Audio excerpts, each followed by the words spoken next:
संभल हिंसा मामले में जेल में बंद जामा मस्जिद कमेटी के सदर जफर अली को जमानत मिल गई है। जफर अली संभल में निचली अदालत में पेश हुए थे।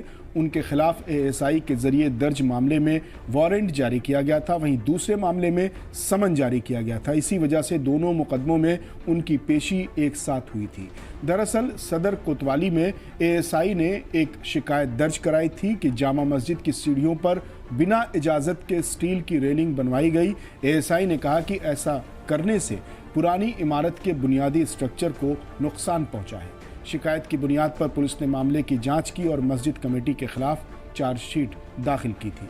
इसके साथ ही जफर अली पर एक इल्ज़ाम और है कि 24 नवंबर को हुई हिंसा में भी उनकी भूमिका थी। इन्हीं इल्ज़ामात के तहत 23 मार्च को जफर अली की गिरफ्तारी हुई थी। अब दोनों ही मामले में जफर अली को निचली अदालत से जमानत मिल गई है। अब अगली सुनवाई मई में होनी है।